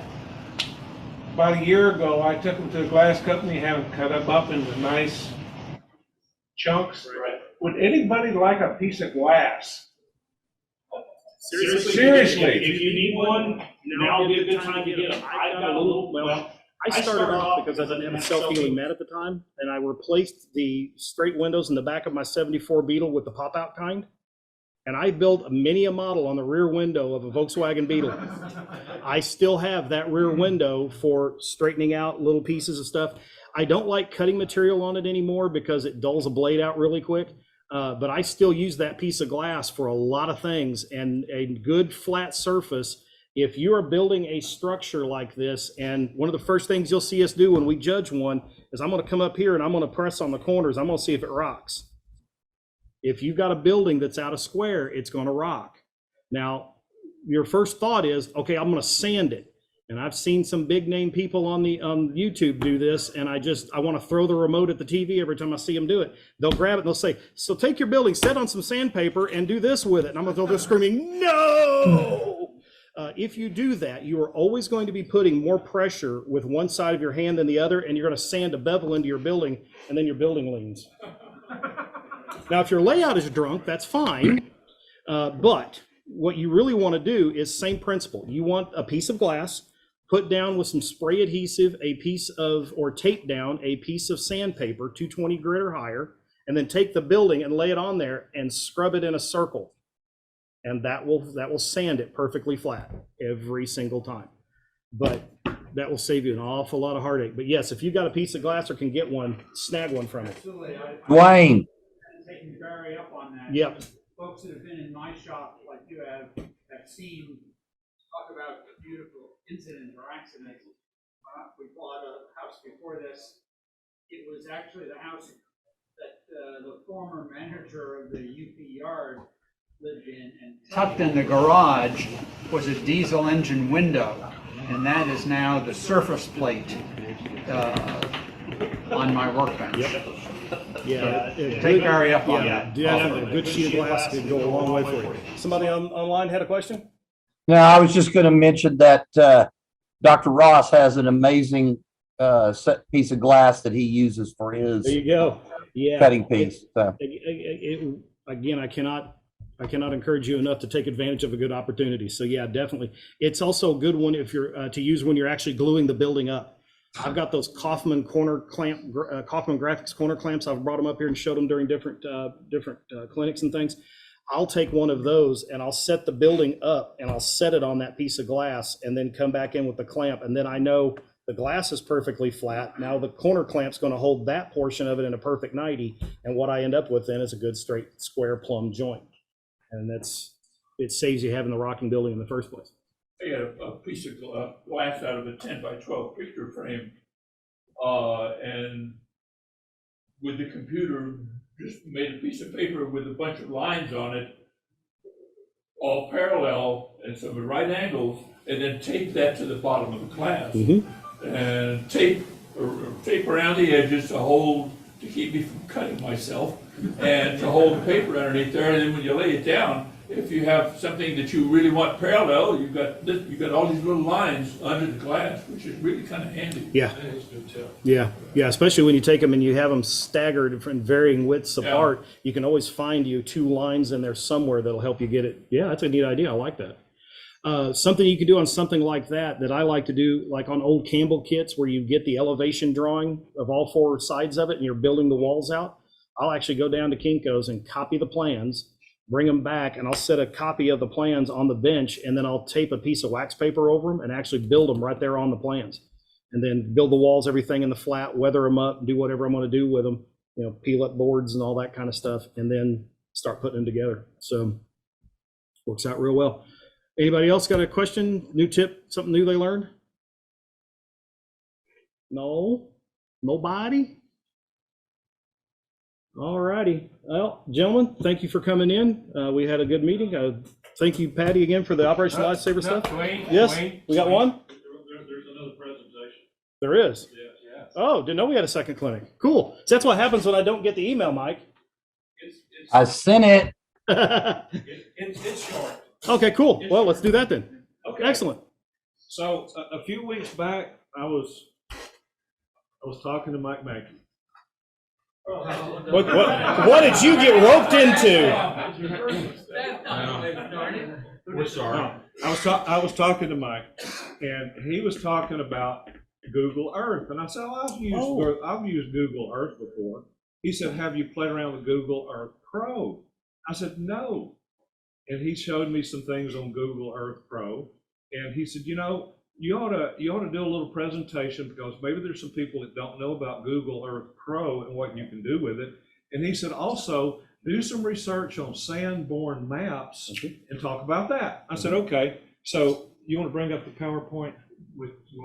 Yeah, let's do that. Let's do the PowerPoint first. So this is only 3 slides. Okay, so what we're going to talk about is Google Earth Pro. He's going to go full screen here in a minute. So what Google Earth Pro is all about, the reason why it's so cool, aerial views of current and past locations. So that's the cool thing. If you're familiar with Google Earth, you can go in there and you can see your house or businesses and all that. But if you downloaded the Pro version, which is free, you can take a slider bar and go back in time and see what that aerial view looked like years and years ago and how things have changed. Really cool. So that's one thing that Google Earth Pro will do. Sandborn Maps is basically a collection of hundreds and thousands of maps of different locations. So let's go to the next slide, Dave. So Google Earth Pro, I'm going to go through this and then we're going to go to a live demo of Google Earth Pro. So it's a free download. You see aerial views of current locations. use the clock tool to go back in time and see aerial views. If aerial views were taken, they may not have. You may go back 20, 30 years and not see what you thought you'd see. Sometimes there's not aerial maps available. You can print any of the views that you see. You'll find it at www.google.com. Now, what will come up will be this right here. It'll say Earth versions Google Earth. One of the options when you click on that link will let you choose Google Earth Pro, and it'll download it to your PC or desktop. I don't think there's an app available for phones, but you can download this as a desktop to your PC. All right, so that's Google Earth Pro. We're going to go to a live demo here in just a few minutes. Okay, Sandborn maps. So I didn't know, I'd never heard of Sandborn maps. So I did a little research. It's free access from the web.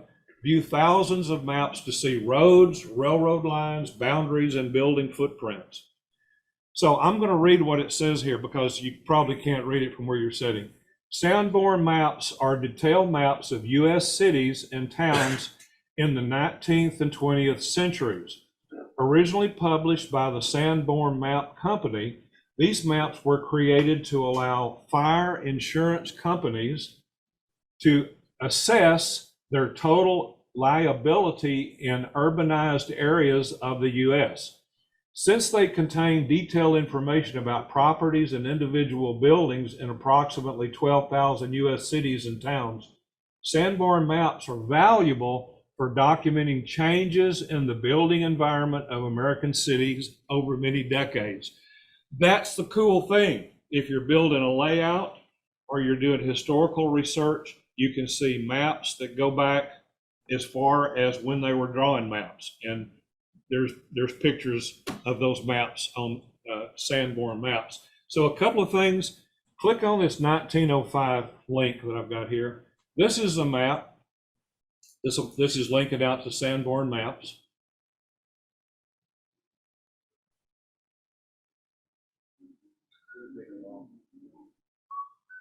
Okay, so what you'll see Library of Congress. These are all in the Library of Congress. You'll see a search window here. Now, I like to use everything. Now, for example, I put in Fort Worth, Texas railroads. Now, all I got was just a couple of hits. And I go, there's got to be more there than that. So when you're doing your search, Fort, F-O-R-T, Worth, then you'll get a lot of hits. So this search engine is very sensitive to what you type in. So click on this top map, if you will, David. I thought this was really cool, view enlarged image. And from the back, it's going to be hard to see, but this is from 1905. So what you see here is a Chicago, Rock Island, and Pacific Railroad that ran from Dallas over to Fort Worth. The cool thing here, you see Arlington, Grand Prairie, Johnson Station, which has been absorbed by Arlington now, but it was a small settlement in South Arlington, south of 20. You see Forest Hill, you see Kennedale, you see Watauga. So you see maps here, and then you see the rail lines coming out and the names of the rail lines in 1905. So that's pretty cool if you're looking at, okay, what did a map look like? Where were the railroad lines? So this is one resource. There you go. This is one resource to use. What I'm doing here, hopefully, is doing a little teaser with you so you'll go home, because when you've got this on a big monitor and you can look at it, it's a whole lot more fun when you start digging and exploring. So Lake Erie was in Texas back in Lake Erie, good eyes. Lake Erie, this was over in Fort Worth. I don't know what that was, Steele. Erie was formed by the Texas Transportation Company as cooling water for their power plant, which is what Unit 1 of the Hanley Power Plant is built next to. Okay, so was that the beginnings of Lake Arlington? Yes. Lake Arlington was formed by enlarging Lake Erie And the story is that they expected 2 years for it to fill up. And they had rain after rain after rain, and it filled up so fast, there's still equipment underneath on the bottom of Lake. I heard that. David, just to let you know, the people that are watching on Zoom right now, it's frozen on the Sandborn map screen, Okay. but they will see it on the YouTube feed later. Yes, yes. Just FYI. Yes, sir? A little more on that equipment thing. I was out there during that time using the lake for anything. They were moving some houses, trying to get them out of there before the lake filled up. And when the lake filled in about a week's time, the house moving equipment was sitting on an island out in the lake. Oh, my. They couldn't get it out, and the houses were still there. Wow. Daryl? The other thing is you can look on do some Google searches on that, and you'll find out that Lake Erie was a gathering place for people on the weekend. There's people that out in their period dress out in little boats, rowboats and stuff like that on the lake. It was a recreational area for quite a long time. Cool. Yes, sir? Yeah, there's another site called Historic Area. And what that is after World War II, there was an effort made to fly over most of the urban areas with a camera and photograph it in quadrants and then put it together. So it goes back to about 1945, but it also goes forward in the time. You just take your time period and look at it, also does the valuation between now and then. That's the maps, David, that we use to show a Cowcatcher 5-track work. These are the historic areas. Let's just go back to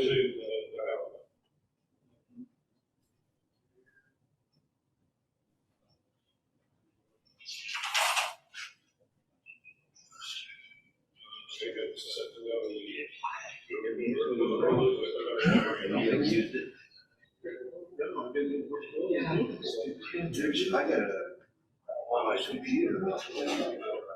Okay, so that was one map you all wanted to see.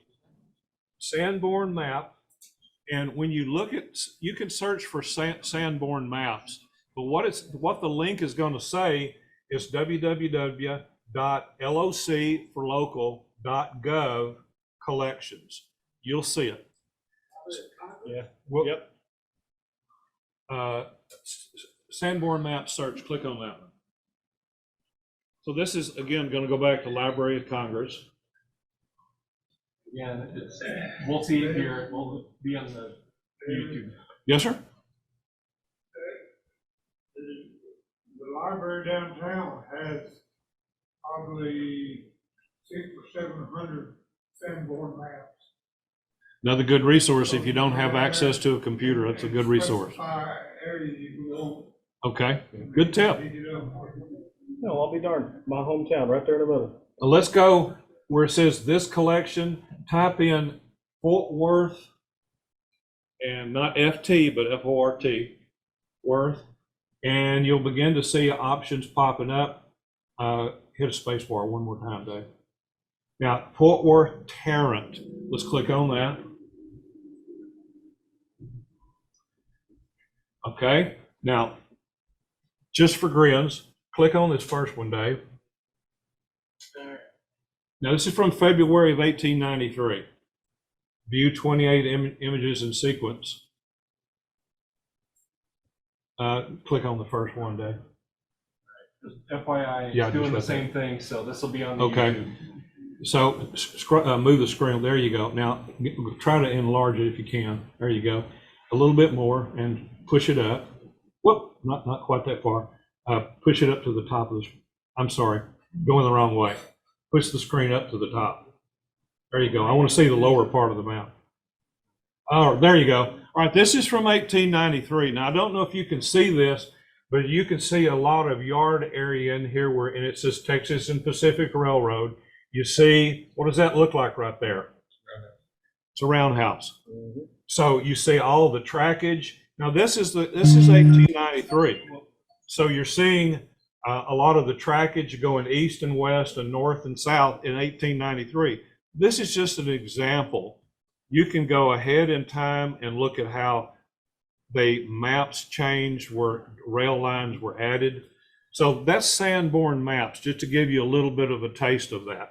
So let's go to Google Earth Pro.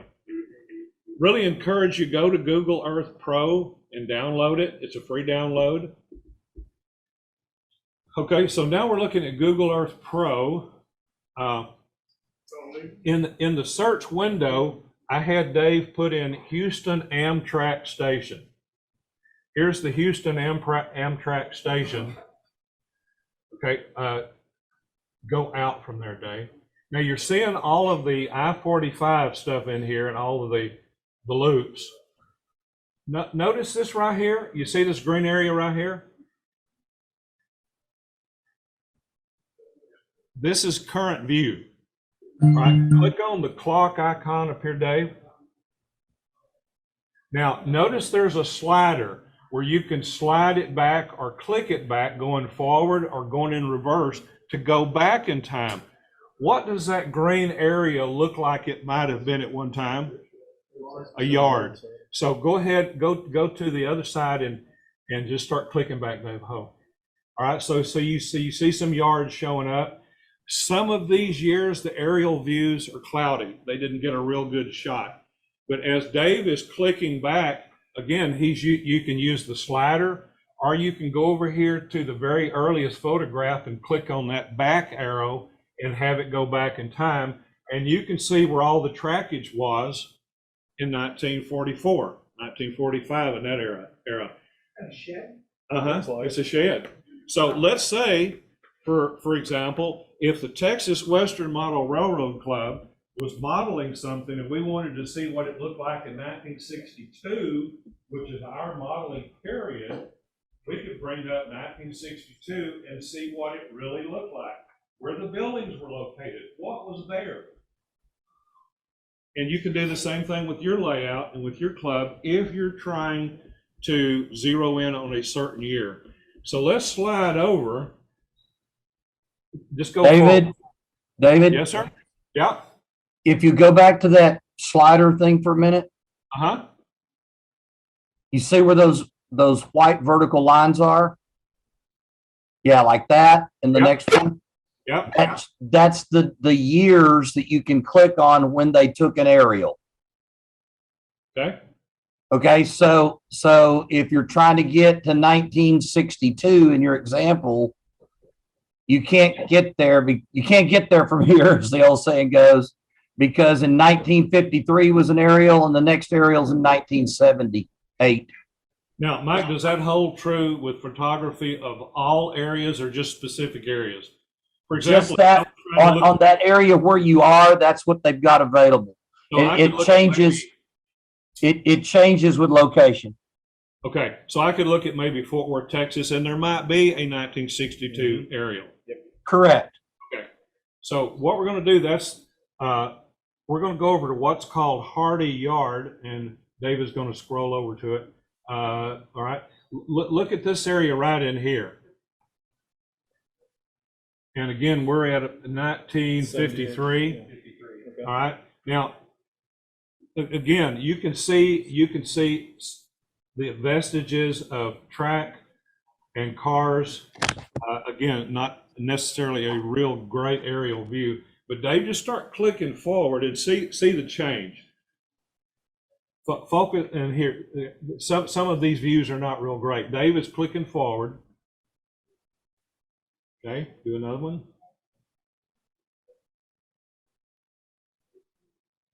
All sorts of them. All right, now that's not a bad view. See the main line track coming through here? And this is all green. So on this date, 2004, all of these yard tracks that were in here are gone. And you're going to begin to see Hardy Street apartments being built there.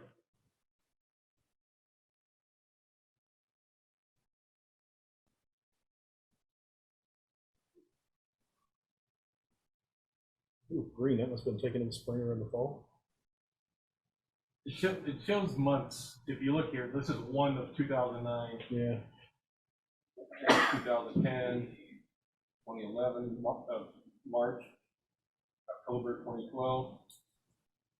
So it'll give you the date one particular statement.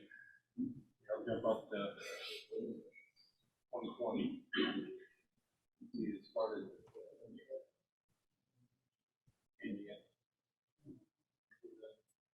this is the most March of this year.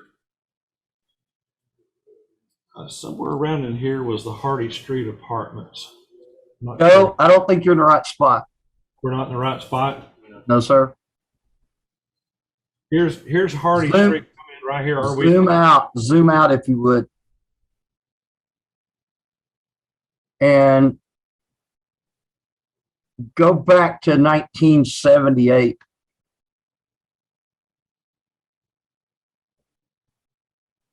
See, those buildings right there is not the right spot.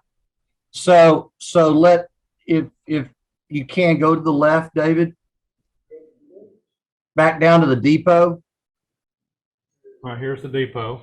That's the depot yard back there. Now, this may be a better example, just for expediency's sake. And if you look down there and you zoom in, you can see boxcars that are there from the depot yard just across from the Amtrak station is even back to a little bit more to the left, or to the, left of the screen. You can even see it still says that there, Houston Amtrak station on it. To the left of the yellow lines, right there below it says Amtrak station. Below where your cursor was, right there in the middle, right there you go. Almost had your hand on it. Come drop down a little bit. Nope, right there, Houston Amtrak station. Everybody see that? Yeah. Okay.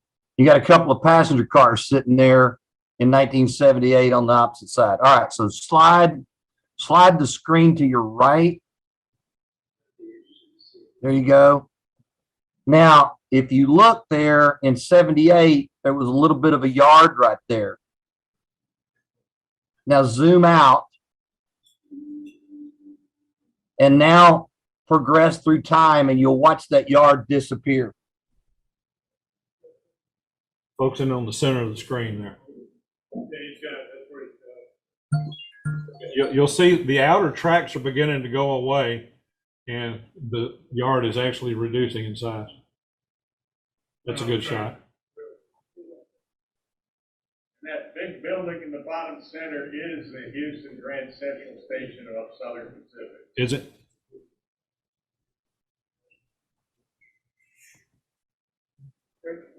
So this is a real good tool if you're trying to look at aerial views of a specific location and see how it changed over a period of time. So those are really two good tools for looking at something that you might want to model. What were the buildings there? What was there? Any questions? Steele? David, I want to point something out real quick. Okay.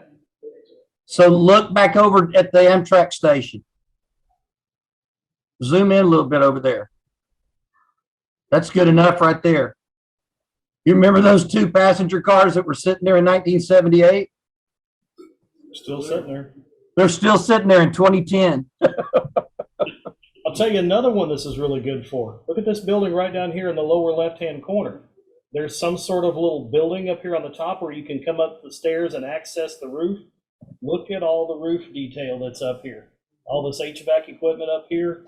You've got different, like a little box over here, other little boxes over here and here. This is a good reference for guys, especially if you're doing modern stuff. You can come in here and get an idea of what's on your roofs, because boys and girls, we spend more of our time looking down on our roofs on our model railroad than we do looking at the sides of them. That's why I'm always preaching to you guys about roof detail and how important it is. This is a good reference if you're wondering if you're building a good sized building like that and wonder what the roof should look like. You've got two options. You can call Russell, who used to be in the HVAC business, or you can go find pictures of it. And that's your options, you know? This right here can help you out a lot. It's a really good modeling tool. All right. Any other questions? Steele? No, what is the address for Google Earth Pro? Go back to the slide, if you will, Dave. If you go, I believe it's www.Google Earth. Yeah, go back one. I use it all the time for work. We're almost there still. You know, there's a measuring tool there too, right? If you want to know how long that chart is, you can actually drop a ruler on it, see how much feet and everything. Oh, cool. Buildings for scale, all kinds of stuff. Here you start, get there. First you Google Earth Pro. Yeah, it'll come up. It should come up. Yeah, what will, if you search Google Earth Pro, what will come up is Google Earth. And it'll give you the option when you click on it to download the Pro version. It doesn't actually say Google Earth Pro, here's your link. You go into Google Earth and one of the options is the Pro version for desktops, PCs. And what was the, woke.gov? That's the Library of That's Congress Sandborn, for Sandborn. Library of Congress. L period, O period, C No, period, or no, it's the LOC. Uh-huh. Okay, loc.gov. Yep, Right dot there. .gov. Okay. www.loc.gov. And if you go there, it'll say Library of Congress. You're in the right spot. Just remember on your search engine, be fairly specific, no abbreviations. Like I said, I put in ft.worth and it said no results found. And I go, what? So it wanted FORT worth. And Okay. to give you an idea of what a wonderful thing that Library of Congress site is, went out there here a while back and was doing some digging around looking for drawings of sawmills. And there was a group back in, I don't remember what year it was, I want to say it's in the 80s, I think. They were architecture students, and for a contest and a project, they went out to Longleaf, Louisiana, and drew all the buildings at the sawmill out there, and found elevation drawings from those students loaded out there at the Library of Congress, fully downloadable and printable. All right, any other questions? David, Yes, sir. I'd like to make sure you emphasize that in most applications, whenever it says pro, there's a charge for it. Yep. But not on Google Earth. Google Right. Earth Pro is free also. So. All right, thank you, Mike. While I'm standing up here, just one quick announcement. On September the 3rd, the Texas Western is holding another garage sale. If you came to our last one, guys, we probably have twice as much as we had last time. We're getting donations, it seems like every day, every couple of weeks. So we've got a lot more stuff to show you. Tell your friends, please come, bring plenty of money, bring a credit card, buy some stuff. September the 3rd from 9 a.m. to 3. Okay, September the 3rd, 9 a.m. to 3. Big, huge garage sale there. You don't want to miss it. Got a lot of cool stuff. We'll have this entire room here filled up with everything from cars, locomotives, you name it. Okay. Structures. Last thing I have is a little bit mercenary on my own part, but since I'm in charge today, I get to do it. I was going through my dad's stuff after we brought home his collection of model train stuff, and I found, you can see this shrink wrap package here. I had 2.5 of them at home. They are castings from Downtown Deco. The guy who had Downtown Deco and Dad talked about it, and Dad ended up buying all these things from him. It is 2 backs of buildings poured together. And it has 6 little freight doors across the bottom of them. I've got 6 of them here if anybody's interested in a building flat or want to build the rest of the warehouse off of them. If you're interested, come see me. Plaster or what? Plaster. Really nice brick detail in them. Are they all the same view? Yeah. Okay. Yeah. Some of the castings are a little better than others. This one's got a little bit of a boo-boo in it, but that's okay. It can be weathered out if you need it.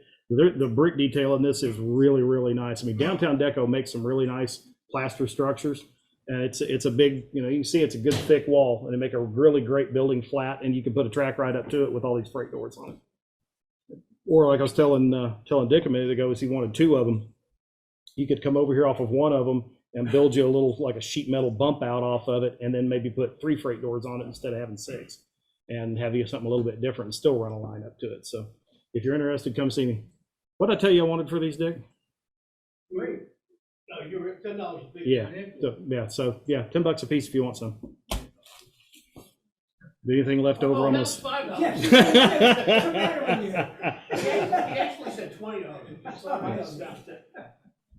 So anyway, other than that, anybody got anything else? Going once, going twice. Sold. See you guys next month. Thanks for coming out.